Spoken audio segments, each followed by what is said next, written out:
περπατώ στην αφάνεια της έγκομης, σκέφτομαι τους θεούς, τον Κερασφόρο, τον Θεό Επιταλάντου, την Αστάρτη, την Ίσιδα, την Αθόρ και αφουγκράζομαι τη φυγή τους.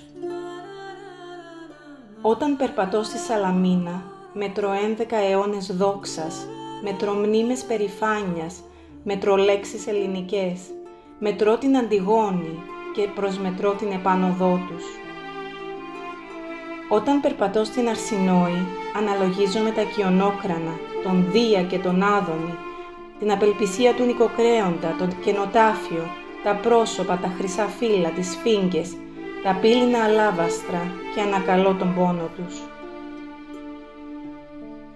Όταν περπατώ στη Κωνσταντία, ψάχνω μαρμαρωμένες βασιλικές, λιμάνια και καρνάγια, αγίους και επισκόπους και συνειδητοποιώ το εύθραυστο κατάλοιπο της κρατεάς αυτοκρατορίας και προσκυνώ το πέρασμά της. Όταν περπατώ στη δοξασμένη Αμόχωστο, ακούω ιαχές, αναζητώ καράβια, πύλες, πόρτες, προμαχώνες και αφουγκράζομαι αυτούς που πέρασαν, ανάμεσα σε ερείπια, οικόσιμα, σταυροθόλια και μιναρέδες. Όταν περπατώ στο Βαρόσι, στην παραλία της Γλώσσας και του Κωνσταντία και βλέπω μακριά το κουφάρι του King George, το Αλάσια και το σπίτι μου, σκέφτομαι την πατρίδα μου που ταλανίζεται ανώφελα, ανάμεσα στο ποια πατρίδα πρέπει να αγαπώ. Οι πόλεις μου γεννιούνται, λάμπουν και χάνονται, μετακινούνται πιο πέρα, ξαναγεννιούνται, ξαναλάμπουν και ξαναχάνονται και συναριθμώ τον αφανισμό τους. Οι πόλεις μου έγιναν πόλεις της σιωπής και της απουσίας.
Your Excellency, distinguished guests, dear members of the Cypriot diaspora, dear friends, good evening and welcome to the Cyprus House.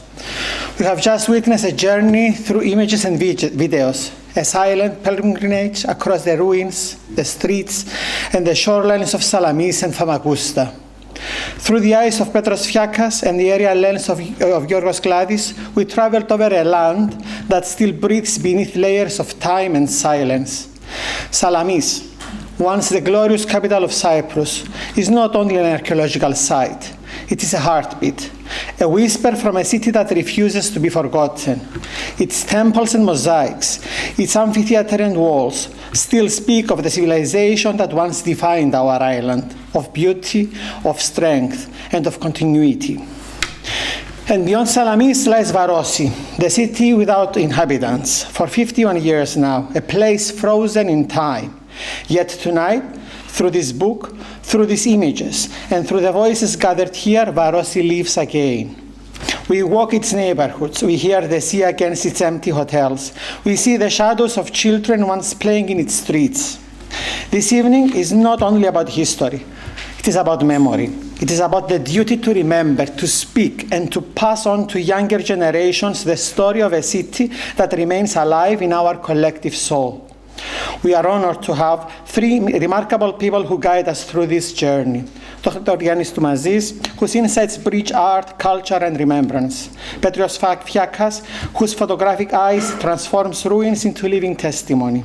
And Dr. Άννα Μαραγκού, the heart and soul and center of this event, whose words and vision give voice to the silence of our homeland. Their work is not just artistic, it's an act of love and responsibility. Your Excellency, it is now my great pleasure to invite you to address our guests and open this evening dedicated to the memory, the soul, and the internal presence of Salamis and Famagusta. I apologize, it takes me some time because my best childhood moments were in King George Hotel at Varosha, and any childhood memory I still recall is of innocence is always associated with that period of time. Nothing can hear you, sorry.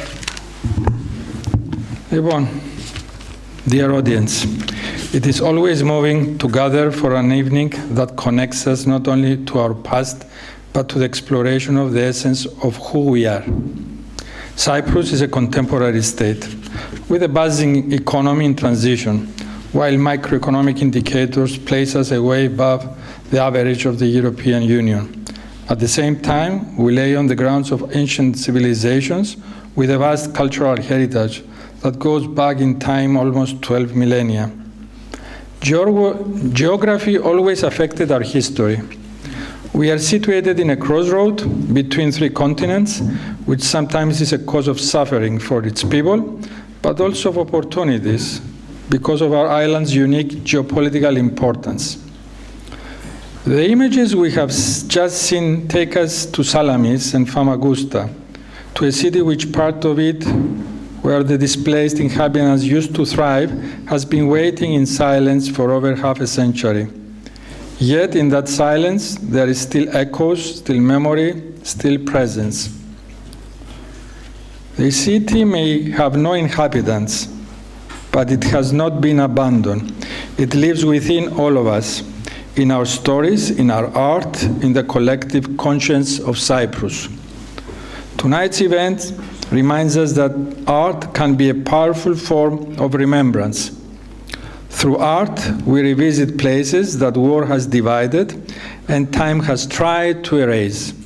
Through art, we give voice to what can no longer speak for itself. We are honored to have with us two of the three people whose work and spirit guide this journey. Anna Maraγκού, one of the Cyprus' most respected art historians, whose dedication to Famagusta and Salamis has been lifelong.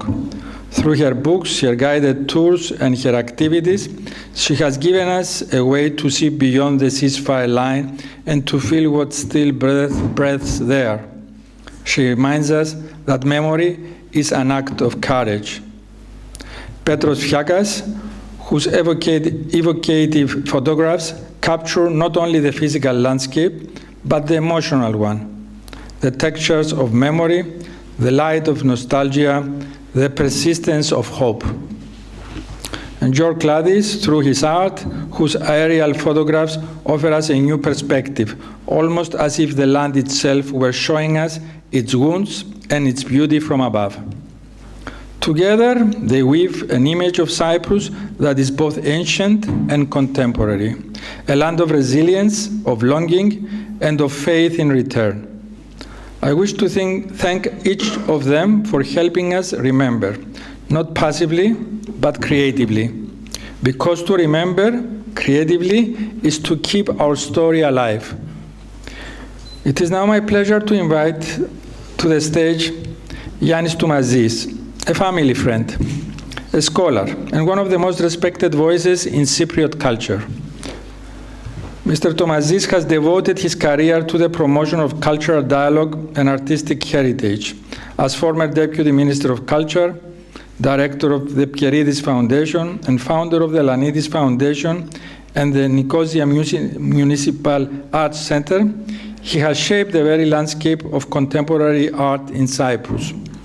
Through his vision, Cypriot artists have found new paths to connect with the world, and Cypriot history has found new ways to speak to the present. His commitment to preserving and sharing our cultural identity has been and continues to be an inspiration to all of us. Well, Giannis, we are honored to have you present here tonight. We look forward to hear your reflections. The floor is yours.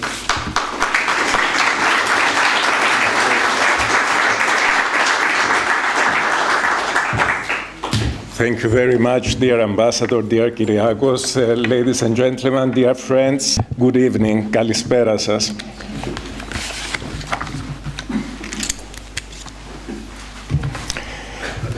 Famagusta, how deeply I have longed for her. There is nothing in this world that evokes the essence of a woman quite like Famagusta. It is one of the most beautiful places on earth. I would not wish to die without visiting Famagusta once again. With these words, Nikos Kazantzakis, one of Greece's greatest writers, described Famagusta in a 1954 interview with the Athens newspaper Ta Nea. Sadly, he passed away 3 years later without even ever returning to our city. Nearly a century after Kazantzakis' visit to Famagusta in May 1926, Anna Maraγκού, through her unparalleled narratives, and Pέτρος Φιάκκας, through his rich photographic vision, present their own magnificent travelogue through the time and space of our city. Anna's passion and love for Famagusta, its people, its monuments and stories are well known. This city embodies centuries of spatial and historical continuity, where, as Sir John Davidson Beazley, the distinguished professor of classical archaeology at Oxford University, once wrote, "Europe and the Near East meet and merge." Famagusta is also the subject of words by Stratis Mirivilis, another great Greek novelist, who spoke of the renowned Famagustian painter George Paul Georgiou and his studio. We have the honor to have with us tonight his lovely niece, Rima Outram. Hello, dear Rima. The famed Palazzo, traditionally held to be the last residence of Queen Caterina Cornaro before she surrendered Cyprus to the Venetians in 1489. Here is what Mirivilis wrote in the Greek newspaper Ελληνική ημέρα of the 24th of April, 1952, about Georgiou. Working inside a ruined medieval palace, surrounded by countless Gothic and Neo-Byzantine buildings, with minarets piercing the sky and strangely attached to Christian cathedrals, encircled by the magnificent Venetian walls upon which the spirit of Shakespeare and the enchanting shadow of Desdemona still linger, he creates his work, the pictorial myth of Cyprus, born from the heart of a passionate Cypriot artist. In much the same way, Anna's words and Petros' gaze paint the past and present of Greater Famagusta, a city that has defined and continues to define, in essential and decisive ways, the course of Cyprus, bringing to life the medieval jewel of the Levant, and for the past half-century, the silent city, the city of longing. 3 elegantly produced volumes by Torodakio Publishers in Athens under the general title Walking Through the Kingdom of Salamis faithfully trace the city's journey towards its maturity. As Anna writes, this book lives, journeys, and identifies with the kingdom of Salamis, which becomes one with Famagusta of unparalleled glory and inevitable downfall, and with Varosha, yesterday, today, and every day.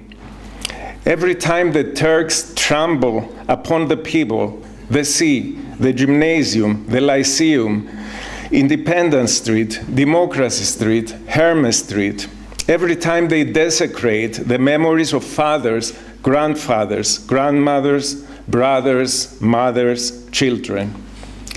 It converses with the land and the people of the villages we lost, we yearn for, and see only in dreams and in photographs.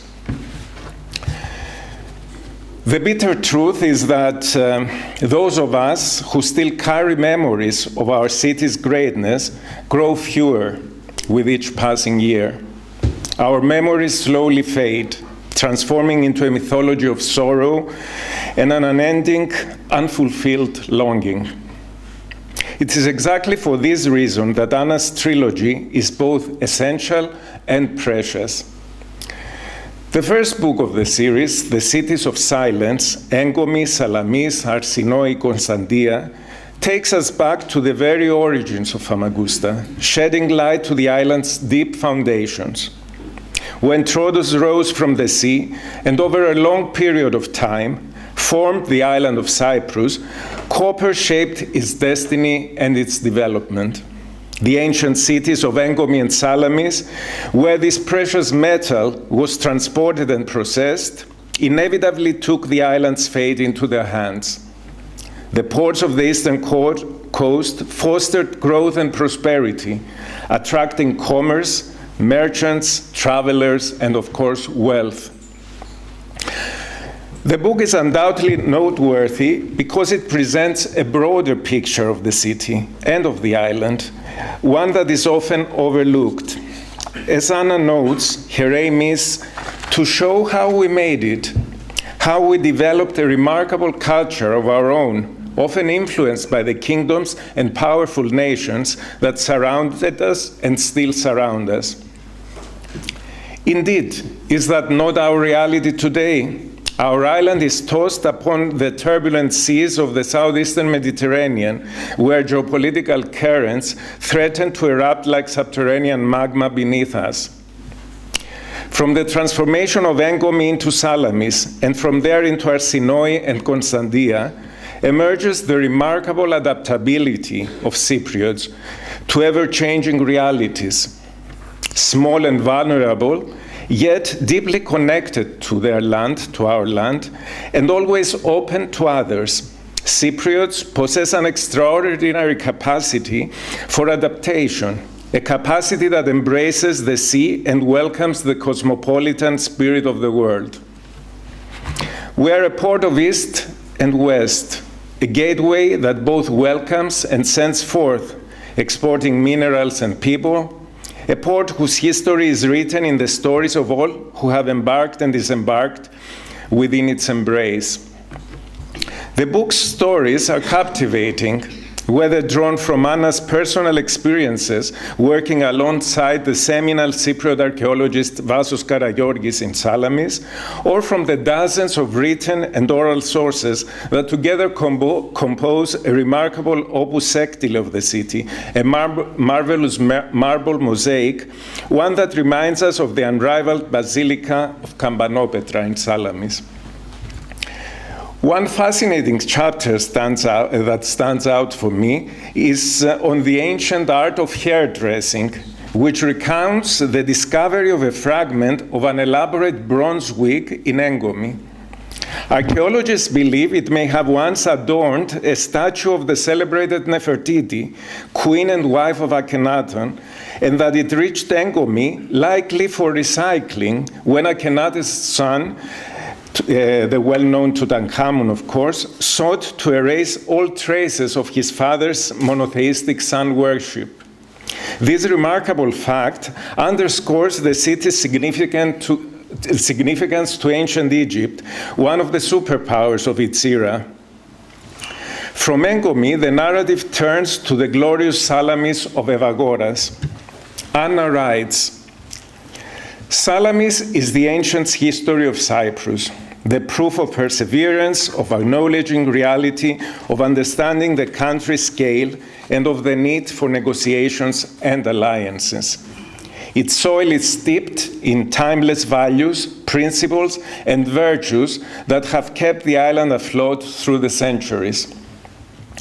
I cannot help but pause at the references to St. Catherine, whom we, Varoshotes or Famagustians, have proudly embraced for generations.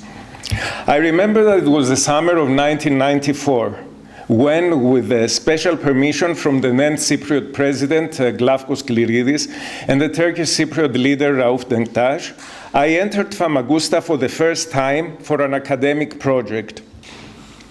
I'm not sure why, but I thought of bringing with me 3 candles from the famous Phaneromeni church in the center of the old Nicosia. As we passed the edifice, we always knew it as St. Catherine's prison. I asked our Turkish Cypriot driver to stop. The domed stone building was surrounded by a fence overgrown with tall grass and thorns. I managed to climb over and make my way inside. Much to my surprise, the interior was spotless, not a single blade of grass. My first instinct was to light the candles, but it proved impossible, as if some strange currents of air prevented the flame from catching. Suddenly, I saw a small underground chamber, the very one mentioned on page 165 of Anna's first volume, described by the Czech traveler Oldrich Prefat in 1563.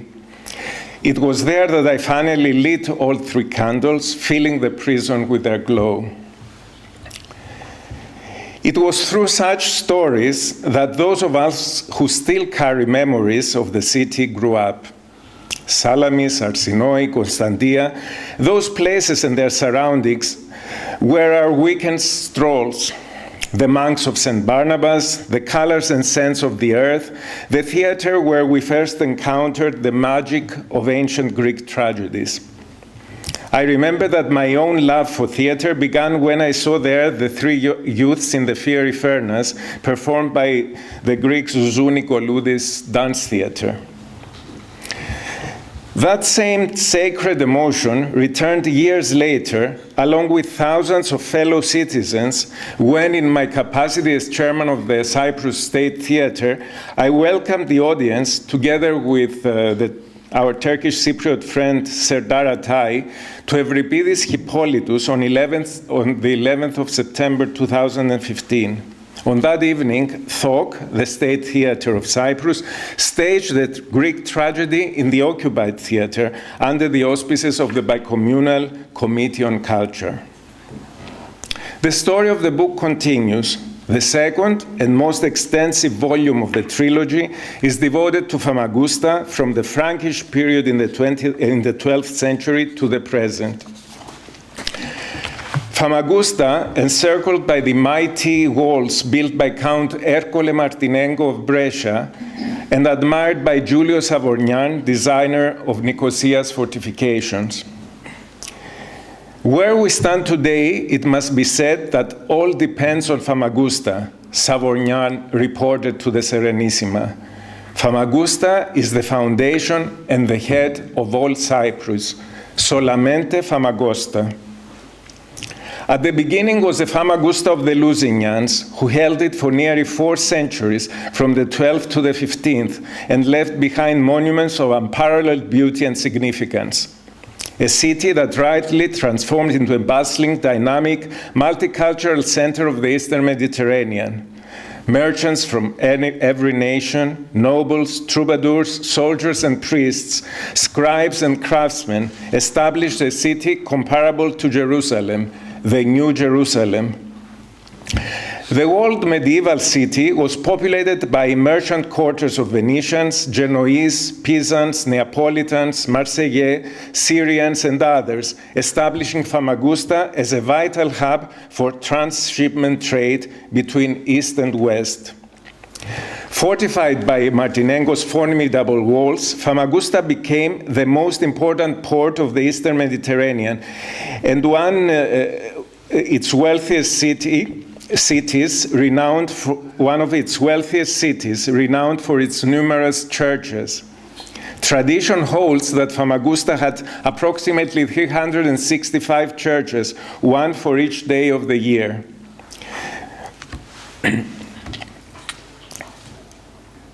Among all these wealthy inhabitants of Famagusta, there was this immensely wealthy Syrian Nestorian, Sir Francis Ulaha, known locally as Lahanesturis or simply Lahas. The fascinating accounts of the philanthropic Lahas, with his considerable riches, as recounted by Anna, provide just a glimpse of the multicultural life and people of this city.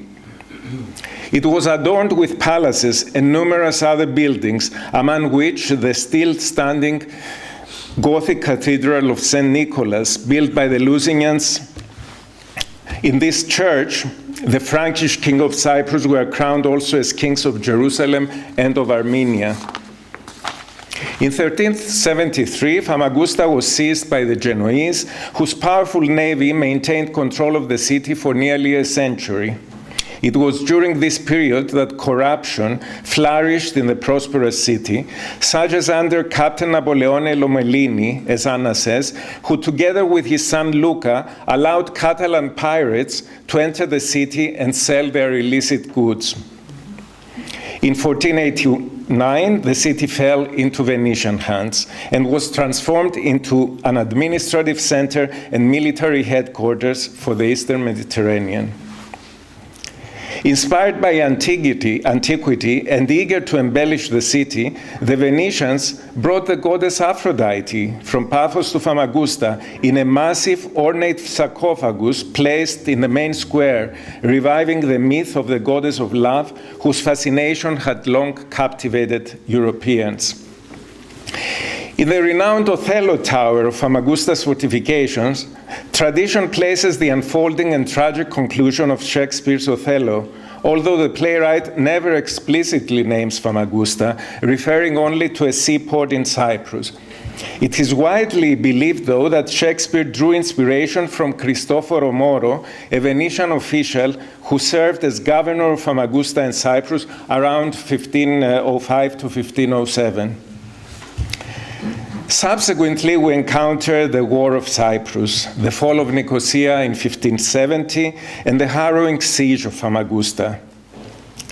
The city withstood the Ottoman invasion with extraordinary heroism, enduring an arduous siege lasting 11 months until August 1571. The Venetian garrison and the citizens resisted 7 major assaults and withstood 150,000 cannon shots. Ultimately, lacking support from Venice or the Holy League, Venetian commander Marcantonio Bragadin was compelled to surrender the city on August 1st, 1571. Although Lala Mustafa Pasha had promised safe passage to the garrison and the inhabitants, he renegated on his word, massacring the defenders, and after brutally torturing Bragadin, flaying him alive, and parading his lifeless body through the streets of the city. A pamphlet published in Nuremberg in 1572 includes an excerpt from a report by Lala Mustafa's secretary to the Ottoman commander-in-chief stating, "Such a fortified city I have never seen in my life. Blessed is he who designed and built it." As Anna aptly observes, one thing is certain, the city of Famagusta did not fall to the Lombards, to the Genoese, nor to the Ottoman Turks. It was surrendered to save itself, just as Salamis had been in antiquity, however irrational or strange that may seem to us today. In 1573, by decree of the Sultan, the Ottomans expelled Christians from the walled city, what we now call Old Famagusta, and forced them to settle outside the walls, further south, creating a suburb. The Turkish word for suburb, varouş, or gardens outside the city, gave the area its name, Varosha, or Varosi. The name Varosha prevailed throughout the Ottoman period and largely under British rule, as it appeared in official documents. The city's inhabitants drew a clear distinction. Famagusta referred to the old city, inhabited almost exclusively by Turkish Cypriots, while over time, Famagusta also came to denote Varosha, and Old Famagusta was used for the old city. In 1878, following the Congress of Berlin, Cyprus passed into British hands, initially as a protectorate. The city then began to grow anew. The British improved and expanded the port, and in 1905 connected it by railway to the capital Nicosia, establishing the Cyprus Government Railway headquarters there. From 1914, Cyprus became a British possession, and from 1925 to 1960, a crown colony. The second volume of the trilogy overflows with captivating tales from this long history. Shipyards and dry docks, Our Lady of the Carmelites, notaries, bankers, accountants, and moneylenders, Genoese captains, sultans, and caliphs, the bastion of the archer and ironmonger's shops. It recounts historical or public figures such as Jambulat Pasha, the brothers Luigi and Alessandro Palma di Cesnola, plunderers, unfortunately, of the major Cypriot antiquities, George Jeffrey and Theophilus Mogapgap, both of whom had a lasting impact on the field of Cypriot archaeology, renowned artists George Paul Georgiou, Nobel laureates George Seferis and Odysseas Elitis, who were frequent visitors and friend of Evangelos Louisou, and the British sculptor Laurie Bird. Through Anna's narrative mastery and Petros' meticulous photographic detail, an extraordinary peripatetic chronicle of people, places, and memory unfolds, a gospel of the city for each and every one of us. Until we arrive at the bitter present, when history dealt yet another grave betrayal to Cyprus, this time 4 centuries after the siege of Famagusta, in 1974, of course. In August, again, of that year, Famagusta once again came under Turkish control. The third and last volume turns to the broader Famagusta district, its magnificent works and the days of our free and occupied villages, from Achna to Avgoru, Angastina to Singgrasi, from the massacres of Aloa, Maratha, and Sandalaris to Stili and Gaiduras, but also Ayanapa, Sotira, Frenaros, and Leopetri. An endless wealth of stories and images remind us of what we once were and the extent of our loss. But what of today? How does the story continue? On 9 September 2019, the Turkish Foreign Minister, Mevlut Çavuşoğlu, was given a tour of the fenced-off Famagusta by Kudret Orzesai, the so-called Foreign Minister of the self-proclaimed administration of the occupied areas. Earlier in June of that year, Orzesai had announced plans to open Varosha, which Turkish and Turkish Cypriot entrepreneurs envisioned developing into the Las Vegas of the Mediterranean. He maintained that property rights would be respected and that the opening would proceed as scheduled. This was followed by Erdogan's infamous visit and picnic on the sandy beach, where alongside Turkish flags, the banner of TOKİ, Turkey's State Housing Development Agency, was prominently displayed. Since 8 October 2020, when the occupying army and the Turkish Cypriot authorities partially opened the city, allowing visits that resemble a grim, dark tourism amusement park of barbarity, the people of Varosha have felt the ground shake beneath their feet. It is as if time no longer follows a linear path, but pulses like a wave, dragging us into strange existential games, introspection, and psychoanalytic quests. Essentially, they have presented us with a three-dimensional model of our former life, an abandoned shell of our birthplace, looted and desecrated, and we are forced, as unwilling voyeurs of horror, to confront the festering wounds we have struggled imperfectly, unfortunately, to soothe for the past 50 years. I firmly believe the case of Famagusta is unique. For better or worse, this empty shell of a city, left to the mercy to the elements for decades, carries profound symbolism. On one hand, this untouched and uncolonized space could be the starting point for a reunified Cyprus. On the other, it risks becoming what many now describe as the tombstone of the Cyprus issue. Unfortunately, despite UN resolutions, we seem to be witnessing the latter. After repeated failures and the blame cast upon us for missed opportunities, the Turkish Plan B, or perhaps Plan A, is taking shape. Varosha is next in line for development and for exploitation. A walk through fenced-off Famagusta convinces even the most skeptical observer, whether on foot, by bike, in a guided buggy, or on a scooter, one witnesses the gradual encroachment and appropriations of the city's public spaces. For a city is not only its private properties, it is above all its public infrastructure, the spaces that define its municipal and civic identity. Already, Kennedy Avenue, along the seafront, has been renamed Semir Sancar Çadesi, in honor of the Turkish general who commanded the invading forces in 1974. Climbing Demokratias Avenue, the city's central artery, one reaches the renovated Bilal Aga Mosque, whose existence had been unknown to most of us, to most Varoshotes.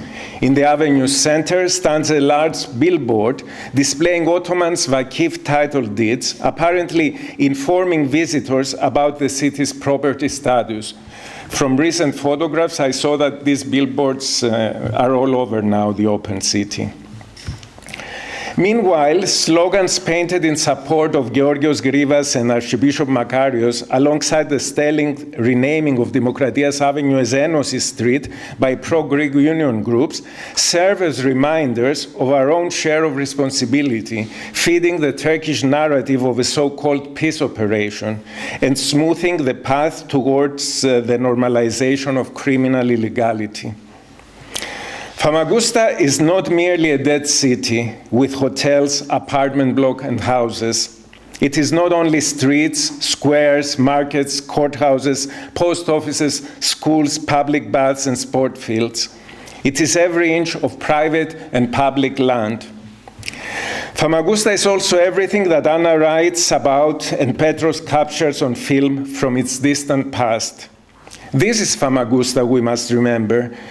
This is Famagusta we must reclaim, working together with our Turkish Cypriot compatriots to reimagine the future of our city in a reunited Cyprus. We must persuade all Cypriots, whether Greek or Turkish, that we must not allow it to be turned into the Las Vegas of the Mediterranean, but into a living model of reunification. Together, the old and new city could be transformed into a living example of a cultural and a political renaissance. The walled city, with its incomparable monuments, deserves to be recognized as a UNESCO World Heritage Site. The new city, Varosha, could be rebuilt, avoiding past mistakes, and revived as a symbol of peaceful coexistence, symbolizing the Cyprus we dream of and strive for through a lasting solution to our problem. Reunification of the island can and must begin with our city. This is why Anna's 3-volume work presented tonight is so important. It reminds each and every one of us, those who have lived in and loved this city, that its history cannot and must not end here. Whether we realize it or not, a significant history rests upon our shoulders. Άννα Μαραγκού, Πέτρος Φιάκκας, and το Ροδαγιό publishers have succeeded in giving us a remarkable work about a remarkable city. Leafing through its pages, we literally sink into the golden sand that gave Famagusta its name. Reading Anna's stories engages all our senses. Before our eyes rise the temple of Zeus in Salamis, the palaces and the basilicas. We smell the jasmine and fragrant lemon and orange blossoms. We taste the royal hunt. We touch silks, velvets, and ornate jewelry of the noble women. We hear the bustling throng of merchants in the harbor. And above all, there is a sense, perhaps even a sixth sense, that nothing ends here. So may this work, a legacy, be a legacy for us and the future generations. May this work be blessed with a good journey, but above all, may the future of our city and of our island be equally well blessed. Thank you very much.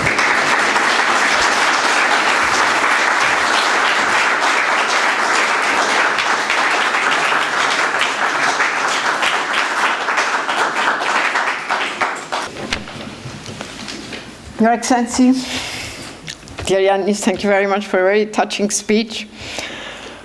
Dear Mario, ladies and gentlemen, fellow Famagustians, αγαπητοί παρουσιώτες, warm thank you for your presence at this evening's event.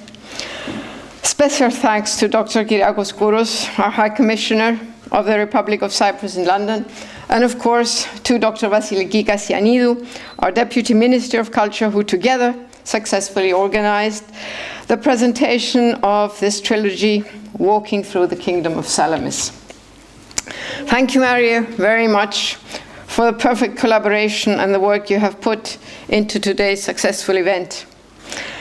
I would like to express, of course, my appreciation to Dr. Giannis Toumasis for the honor of presenting the trilogy, and of course to my compatriot from Famagusta, Pέτρου Φιάκκα, to whom the beauty and aesthetic quality of the book are entirely owed.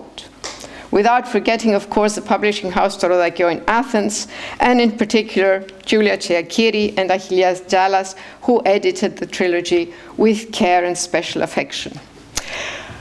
But most of you may have already wondered why the 3-volume work refers only to the kingdom of Salamis. Because, as you probably now have heard, Salamis, dear friends, is Famagusta, and Famagusta is Salamis.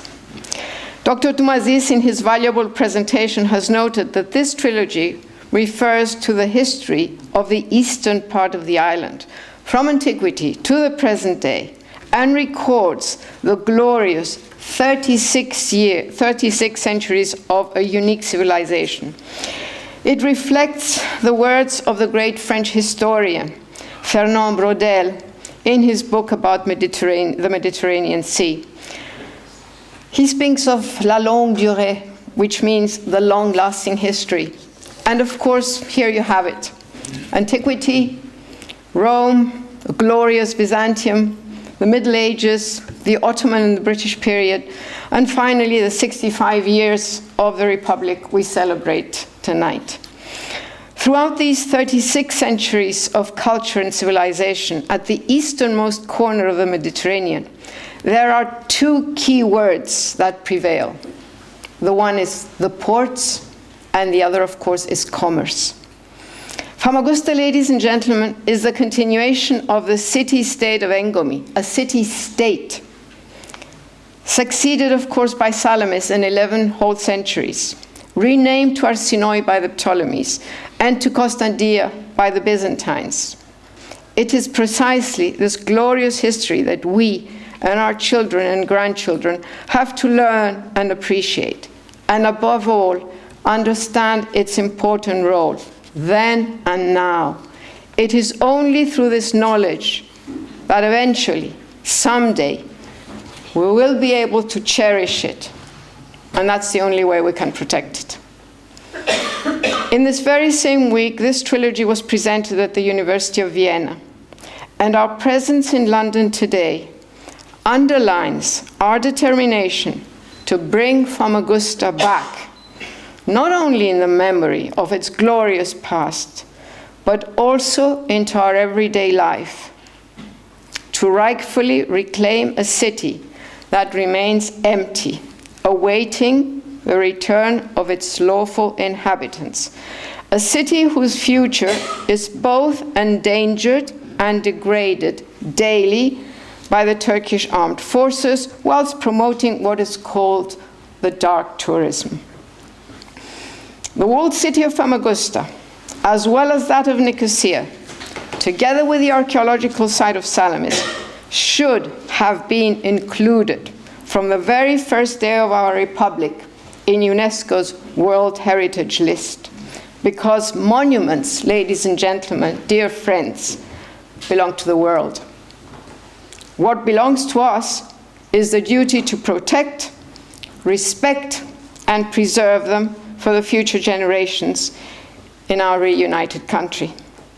Monuments reveal the past, but they also illuminate the future. Thank you very much.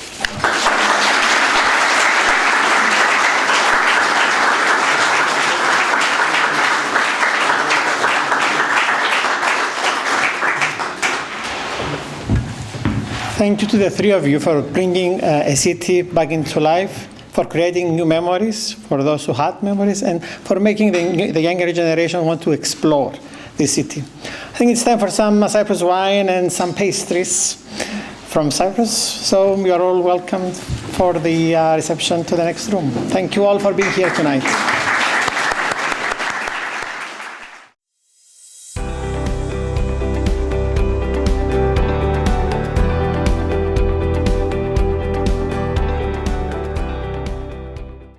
Καλησπέρα σας κύριε Μαραγκού, καλώς ορίσατε στο Λονδίνο και πάλι.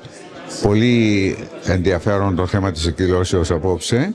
Πέστε μας λίγα λόγια έτσι, πότε αρχίσατε να ασχολείστε με αυτό το κύριο θέμα που ακούσαμε απόψε. Ως αμοχωστιανή, δεν είναι βέβαια τώρα που ασχολήθηκα, αλλά εδώ και πάρα πολλά χρόνια. Αυτό το βιβλίο βασικά περιλαμβάνει όλη την ιστορία της ανατολικής παριάς του τόπου μας, από την αρχαιότητα μέχρι και σήμερα, μέχρι τη μέρα που το βιβλίο αυτό πήγε στο τυπογραφείο το 2024.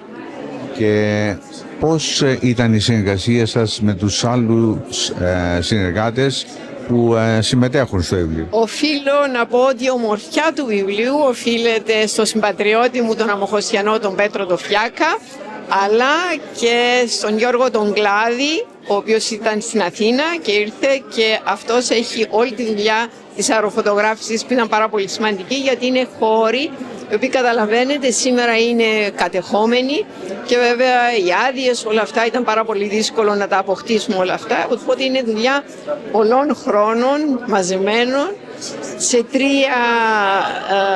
είναι τρία βιβλία, είναι μια τριλογία. Ένα πρώτο βιβλίο για τις αρχαίες πόλεις, τις πόλεις της σιωπής όπως το λέμε.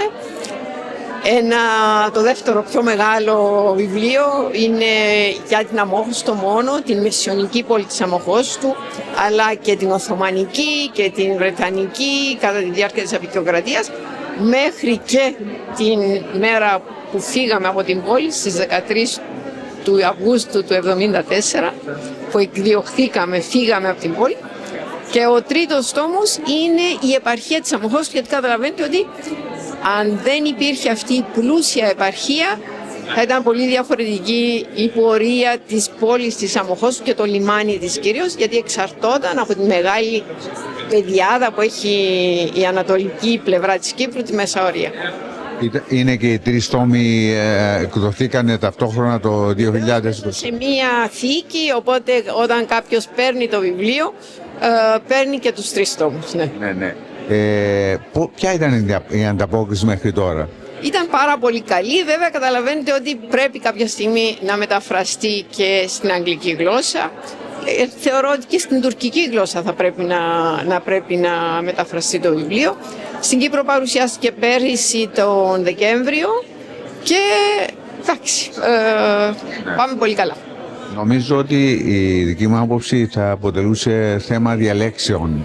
Έχετε έτσι κάνει κάποιες διαλέξεις? Το κάνω εδώ και χρόνια για τα παιδιά, τα μικρά των σχολείων, γιατί εγώ έχω ζήσει στην Αμμόχωστο, γιατί έφυγα από εκεί όταν ήμουν 23 ετών, οπότε έχω μνήμες της Αμμόχωστου, οι γονείς μου είναι από την Αμμόχωστο και όταν μιλάει κάποιος στα μικρά τα παιδάκια και τους λέει όχι χρονολογίες, αλλά αληθινές ιστορίες, τότε καταλαβαίνουν ότι η Κύπρος δεν είναι μόνο αυτοί που ξέρουν σήμερα η μοιρασμένη πατρίδα, αλλά ίσως η μεγάλη ιστορία είναι και στην κατεχόμενη μεριά μας.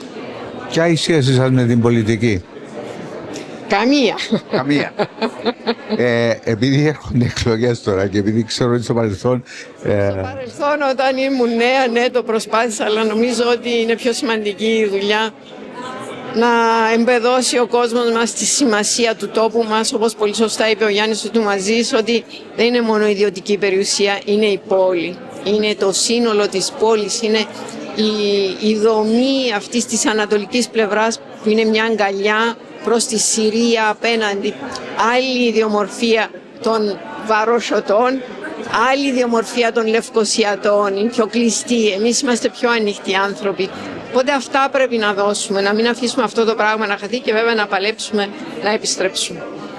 Ποια είναι η επόμενη σας εργασία, προετοιμάζετε κάτι νέο, κάτι καινούργιο? Ετοιμάζομαστε για παρουσίες των μνημείων μας περισσότερα για την Προεδρία της Κύπρου, την Προεδρία της Ευρώπης που θα έχει η Κύπρος, οπότε θα έχουμε ένα χρόνο έτσι αρκετή δουλειά μέχρι την επόμενη περιπέτεια. Θα γίνουν κάποιες διαλέξεις και παρουσίαση των τόμων. Και στα σχολεία δουλεύουμε με διαλέξεις για τα παιδιά. Το βιβλίο θα πρέπει να πάει και στην εκπαίδευση όλη. Είναι ένα βιβλίο που δεν είναι ακαδημαϊκό, διαβάζεται, έχει ιστορίες, είναι ιστορίες ανθρώπων που νομίζω ενδιαφέρει ακόμη περισσότερο. Αυτό θα κάνουμε μελλοντικά, ναι. Ωραία. Θα ήθελα να σας ρωτήσω, προγραμματίζετε κάποια άλλη επίσκεψη στο μέλλον εδώ στο Λονδίνο? Για την ώρα όχι, νομίζω ότι θα έχουμε πολλή δουλειά για τις προετοιμασίες τώρα, τουλάχιστον στο πολιτιστικό τομέα για την Προεδρία που έρχεται.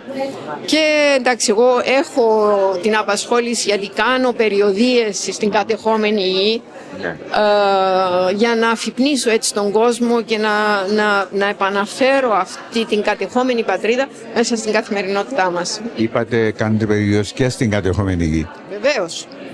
Τότε είναι αναγκαίο να εκδώσετε και το βιβλίο στην τουρκική. Βεβαίως. Ναι. Αυτό προσπαθούμε να κάνουμε και νομίζω ότι αυτή τη φορά θα τα καταφέρουμε. Συγχαρητήρια και πάλι και εύχομαι κάθε επιτυχία σε όλες τις προσπάθειες που κάνετε. Σας ευχαριστώ πάρα πολύ. Ευχαριστώ εγώ. Ευχαριστώ πολύ.